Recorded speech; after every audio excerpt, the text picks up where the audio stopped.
나와 있습니다. 열왕기상 6장은요 솔로몬의 즉위 4년째 둘째 달에 성전 건축을 시작해서 11년째 여덟째 달에 성전 건축을 끝냈다고 7년 동안 성전을 건축하였다고 하는 것으로 끝이 납니다. 그리고 그 성전이 건축이 끝나자마자 솔로몬은 이제 자신의 왕국을 건축하는데 그 기간이 13년이 걸렸다고 오늘 읽은 열왕기상 7장 1절에서 말하고 있습니다. 근데 우리가 본문 1절을 영어 성경의 번역본에 보면요 성전 건축 이후에 시작된 솔로몬의 왕국 건축 사업에 그러나라고 시작이 됩니다. 약간 부정적인 의미로 단어가 사용되고 있습니다. 왜 이런 부정적인 시각으로 본문을 시작하고 있을까? 우리가 쉽게 생각해 보면 하나님의 성전을 건축하는데 7년 6개월이 걸렸습니다. 근데 솔로몬 왕 자신이 머물 왕궁을 건축하는데 13년이라는 더 긴 세월이 걸렸기 때문에 그것을 약간 부정적으로 바라보는 그런 시선일 수도 있습니다. 이 솔로몬의 왕궁의 크기가 길이가 100규빗이고 너비가 50규빗이고 높이가 30규빗입니다. 사실 성전과 비교해 보면 높이만 성전과 같이 길이는 성전보다 40규빗이 더 큽니다. 그리고 너비는 30규빗이나 더 크더라는 겁니다. 그러니까 쉽게 말하면 약 성전의 2배 정도 되는 크기로 솔로몬이 지금 자기의 왕궁을 만들고 있는 것입니다. 내부적으로 보더라도 그 당시 최고의 건축 자재 레바논의 백향목을 사용했습니다. 2절에 보시면 레바논 나무라고 이렇게 기록되어져 있는데요 이것을 우리가 원어적 그대로 해석하면 그 레바논 나무로 숲의 궁이 되었다는 것입니다. 그러니까 이 궁 전체가 레바논 나무로 가득 찰 정도로 그 백향목을 아주 많이 사용했다는 것입니다. 솔로몬이 자신이 거할 왕궁뿐만이 아니라 자기에게 장가온 바로의 딸을 위하여 똑같은 집을 지었다고 8절은 기록되어져 있습니다. 안팎을 최고의 품질의 돌로 지었고 장식도 해놓았고 여호와의 성전 안뜰과 주랑에 놓은 것과 동일한 장식품으로 치장했다고 곳곳에 기록이 되어져 있습니다.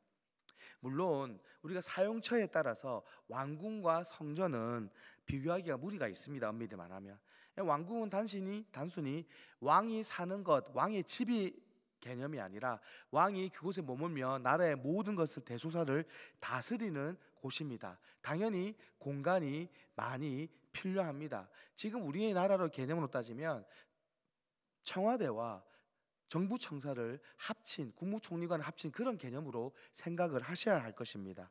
그러니까 그 본문에 기록된 것처럼 왕이 머무는 공간만 있는 게 아니라 재판을 하는 공간도 필요하고 국정을 운영하는 공간도 필요합니다. 당연히 많은 사람들이 머물러야 되기 때문에 공간이 넓을 수밖에 없습니다. 규모가 커질 수밖에 없습니다. 또 바로의 딸을 자기의 왕비로 맞이했지 않습니까? 그 바로의 딸의 궁궐도 지어 주어야 했습니다. 그래서 당연히 규모가 커질 수밖에 없습니다.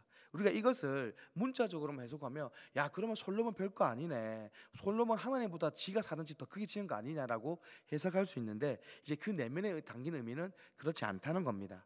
역대하 8장 11절을 보시면요 솔로몬이 바로의 딸을 데리고 다윗 성에서부터 그를 위하여 건축한 왕궁에 이르러 이르되 내 아내가 이스라엘 왕 다윗의 왕궁에 살지 못하리니 이는 여호와의 궤가 이른 곳은 다 거룩함이니라 하였더라라고 기록되어져 있습니다. 그러니까 초창기에 솔로몬이 이 왕궁을 지었을 때에 자기가 사랑하는 그 여자를 위해서 단순히 그 여자를 위하는 마음으로 왕궁을 지은 게 아니라는 겁니다. 어떤 개념이냐면 하나님이 거하는 곳, 자기 아버지가 지은 그 다윗 왕에서부터 준비하였다 지었던 그 하나님의 성전에는 악한 것이 이방 것이 들어가면 안 되기 때문에 이방 여자인 이 왕비가 머물 곳을 따로 지었다는 것입니다.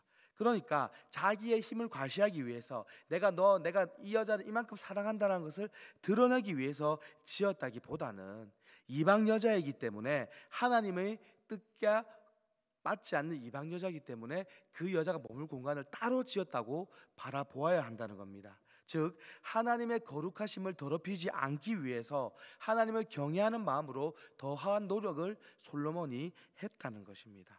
그러니까 솔로몬은 초창기에 왕궁을 지을 때는 믿음이 이토록 있었다는 것입니다. 이방 여자에게 자신과 같은 규모의 궁을 내어주는 것이 단순히 그 여자를 사랑해서만 이유가 아니었다는 것입니다.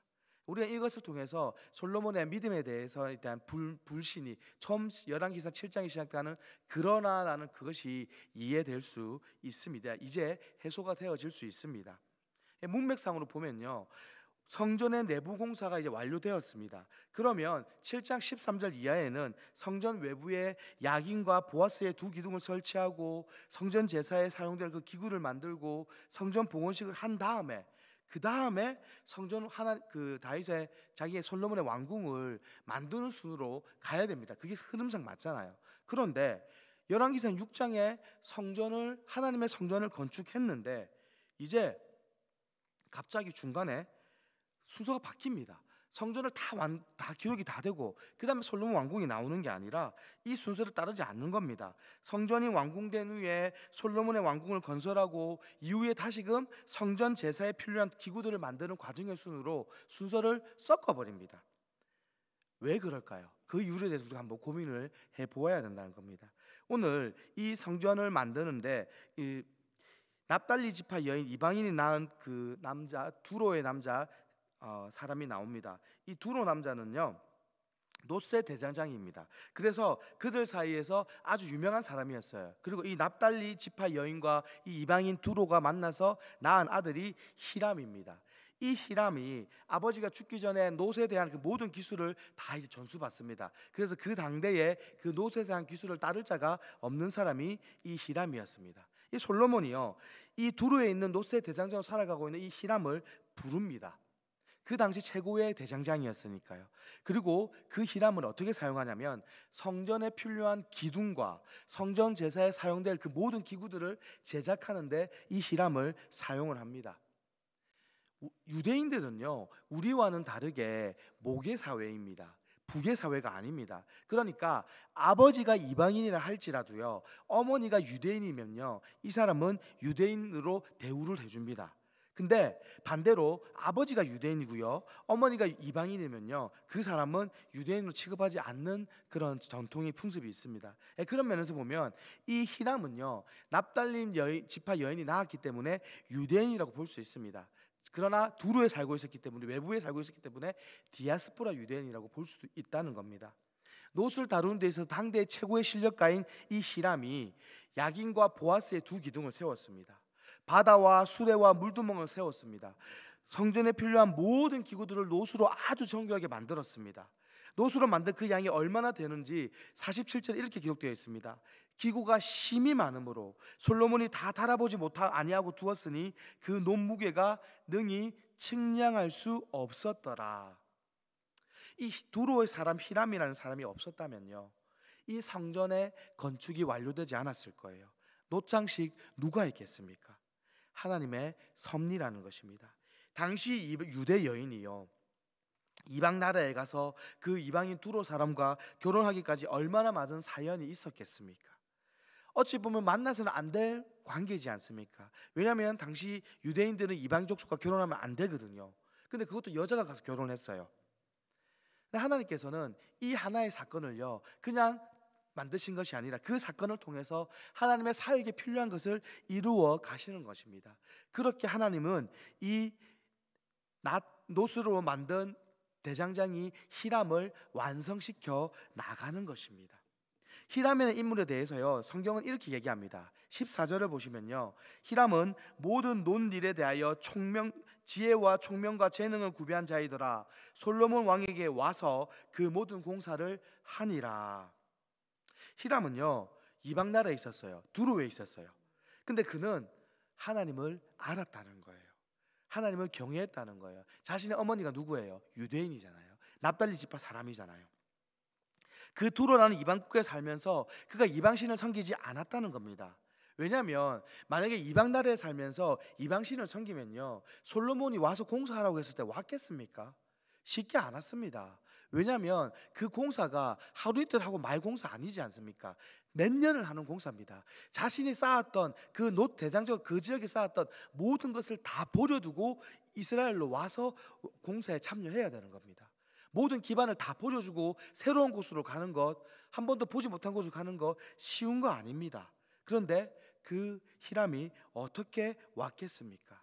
어머니로부터 들었다는 겁니다. 하나님이 어떤 분인지, 어머니가 믿는 어머니의 민족 이스라엘이 어떤 민족인지, 하나님이 이스라엘을 어떻게 사랑하는지 히람은 알고 있었다는 겁니다. 즉 신앙의 계승이 이루어졌다는 것입니다. 비록 자기는 이방 사람의 아버지는 이방 사람이었지만 이방 나라에 살고 있었지만 어머니를 통하여 그것을 들었고 그것을 알고 있었고 그것을 믿었고, 그래서 솔로몬 왕이 불렀을 때에 그 모든 것을 포기하고 내버려 두고 아무도 모르는 곳으로, 처음 오는 곳으로 와서 몇 년간의 그 성전 건축에 동원될 정도의 믿음이 히람에게는 있었다는 것입니다. 우리가 이것을 바라볼 수 있어야 됩니다. 우리가 자녀들을 교육할 때요, 우리의 후손들을 교육할 때요, 이렇게 교육을 해야 되는 것입니다. 이렇게 기도해야 되는 겁니다. 우리가 신앙의 교육을 통하여서 믿음의 계승이 이루어지도록 우리의 다음 세대를 위해서 기도해야 되는 것입니다. 비록 이 히람이 이방 나라에 살고 있었고 이방인 아버지를 두고 있었지만 그 믿음이 흔들리지 아니한 것은 그에게 신앙의 계승이 잘 이루어졌기 때문입니다. 외국으로 이민 간 한국인들이 많이 있습니다. 우리가 그들을 교포라고 부르잖아요. 이민 1.5세대까지는 한국어를 압니다. 근데 이민 2세대, 3세대가 넘어가면요 한국어 잘 모릅니다. 왜냐하면 그 외국에서 그 나라 언어 배우며 그 나라 문화에 적응하며 살아가기도 힘들기 때문에, 피부색이 차이가 나는 걸 어쩔 수 없기 때문에 그 차이 나는 것을 이겨내려면 그들보다 더 예를 들어 미국에 살 경우에 미국인보다 더 미국인처럼 살아야 되는 거예요. 그러니까 한국어 공부하기 힘듭니다. 근데 그들이 한국어를 읽는 순간, 그들의 한국이라는 문화를 읽는 순간 그들의 뿌리는 사라지는 겁니다. 유대인들은요 그 교육에 철저했습니다. 우리가 그것을 시킬 수 있어야 됩니다. 단순히 외국으로 보내는 것에만 기반을 둘 것이 아니라 우리의 자녀들이 살아갈 땅은 세상입니다. 맞잖아요. 그 세상 속에서 우리의 자녀들이 흔들리지 아니하고 굳건하게 중심 잡고 살아갈 수 있도록 우리가 기도로, 말씀으로 우리의 다음 세대를, 우리의 자녀를, 우리의 후손들을 양육시킬 수 있어야 됩니다. 우리 이 자리에 앉아 계신 성도 여러분, 손주, 이제 여러분들은 연세가 지극하시니까 자녀보다는 손주들에 더 가깝잖아요. 후손들이 손주들이 집에 왔을 때 그냥 손주들 귀엽다고 궁디 한번 두드려 주는 거 끝나는 것이 아니라 그 손주들 무릎에 앉혀놓고 다만 1분이라도 성경 한 구절, 기도 한번, 찬송 한번 불러주셔야 된다는 겁니다. 그게 여러분의 후손이 믿음을 가지고 세상에서 중심 가지고 굳건히 살아갈 수 있는 방법이라는 겁니다. 오늘 히람은 그렇게 계승받았고 훈련되었고 하나님 의해서 왕궁을 짓는데, 하나님 성전을 짓는데 사용되어졌다는 것입니다. 우리가 다시 본문으로 돌아오면요, 이 솔로몬은 그 불안한 마음의 떨치게 그 중심을 히람을 통해서 세운 야긴과 보아스의 두 기둥에서 찾아볼 수 있습니다. 27절에 보시면요, 이 두 기둥을 성전 주랑 앞에 세우되 오른쪽 기둥을 세우고 그 이름을 야긴이라 하고 왼쪽 기둥을 세우고 그 이름을 보아스라 하였으며 라고 기록되어져 있습니다. 야긴은요 그가 세우셨다라는 뜻입니다. 보아스는요 그 안에 능력이 있다라는 뜻입니다. 무슨 말입니까? 하나님이 세우셨다, 하나님이 능력이 있으시다. 성전 건축을 마치고 왕궁을 건설하는 동안 솔로몬의 마음에는요 자만하거나 교만한 마음이 생길까봐 그 자신도 두려웠다는 거예요. 그래서 그 기둥을 세우고 이름을 명명했다는 거예요. 하나님이 세우셨다, 내가 한 거 아니다, 하나님이 능력이 있으시다, 내가 능력이 있는 것이 아니다. 성전을 건축하고 왕궁을 건축하는 그 기간 동안 솔로몬은 철저하게 하나님 중심으로 살려고 노력했다는 것입니다. 겸손했다는 것입니다. 하나님이 하셨기에 할 수 있었다고 엎드렸다는 것입니다. 그러하기에 가장 귀하다는 정금을 하나님보다 더 귀히 여기지 않았습니다. 그 성전을 짓는데 모든 것을 사용했다는 겁니다. 성전 건축을 마치자 아버지 다윗이 하나님께 드린 물건들, 은과 금과 기구들을 가져다가 여호와의 성전 곳곳에 두었다고 51절에 기록되어져 있습니다. 자신을 위해서 두지 않았다는 겁니다. 크기만 봤을 때는 왕궁이 큽니다. 나무로 정말 아름답게 향기나게 지었습니다. 하지만 그 마음속에는 하나님의 성전이 무조건 우선순위에 있었다는 것입니다. 야긴과 보아스의 그 두 기둥을 바라보면서 하나님을 경외하면서 하나님 앞에 단련된 정금과 같은 삶을 살기 위하여 솔로몬이 노력하였다는 것입니다. 물론 이후에 솔로몬이 이 야긴과 보아스 두 기둥을 의지하지 않고 이방 여자, 이방 나라 지식들을 의지하여서 정략 결혼을 의지하고 인간의 힘으로 살아가면서 결국 무너질 수밖에 없는 환경에 이르르지만 솔로몬의 초창기의 마음은 그러지 않았다는 것입니다. 우리가 그것을 바라보아야 됩니다. 우리가 믿음 생활을 할 때에, 우리가 신앙 생활을 할 때에 우리의 가정에 야긴과 보아스의 두 기둥이 바로 세워져 있는가? 우리도 솔로몬처럼 그 야긴과 보아스의 두 기둥을 바라보며 하나님이 세우셨다, 그가 힘이 있으시다, 하나님이 힘이 있으시다, 하나님이 힘이 있으시고 하나님이 세우셨고 하나님이 아니면 나는 아무것도 아니다라는 그 마음으로 우리의 믿음의 가정을 세워 가야 된다는 것입니다. 우리의 믿음의 가문을 그렇게 세워 가야 된다는 것입니다. 근데요, 우리 나약한 인간들이잖아요. 그래서 우리 넘어질 수 있잖아요. 그래서 우리가 넘어지고 우리가 그 야긴과 보아스의 두 기둥을 바라보지 않고 우리가 세상을 바라보고 나의 힘을 바라본다면, 그것들을 의지한다면 우리도 솔로몬처럼 마지막에는 무너질 수도 있다는 것입니다. 여러분 기억하십시오. 우리가 무너지면요, 우리의 자녀들, 우리의 후손들도 무너질 수밖에 없습니다. 근데 반대로요, 어머니가 기도하면요, 할머니가 기도하면요, 자녀들은요, 손주들은요, 결국 지금은 세상에 있을지라도 결국에는 하나님 앞으로 나아옵니다. 하나님이 그대로 두지 않으시더라고요. 꼭 기억하셔야 돼요. 우리가 먼저 바로 서야 됩니다. 우리의 삶에서 야긴과 보아스의 기둥이 바로 세워져 있으면 내가 살고요, 내 가정이 살고요, 내 가문이 살 수 있습니다. 내 자녀가, 내 손주들이 세상에서 방황하면서 지독실히 말 안 듣고 지독하게 교회 예배 안 드리고 어쩜 저렇게 세상 것을 좋아하냐고 한탄할 필요 없습니다. 내가 삶의 모습을 보여주면 됩니다. 그러면 결국엔 돌아오더라는 겁니다. 하나님이 그 이야기 하시고 싶으신 겁니다. 오늘 말씀을 통해서 꼭 기억하시기 바랍니다. 야긴과 보아스의 이 두 기둥을 내 가슴에 새기고 내 삶에 새기고 내 가정에 새길 때에, 내 가문에 세워 나갈 때에 하나님이 나를 통하여 우리 가문을, 내 가정을, 나를 복되게 하실 것이라는 것을 꼭 믿으시기 바랍니다. 좌절하거나 교만하지 아니하고 하나님과 그렇게 동행하는 성도 여러분 되시기를 축원드립니다.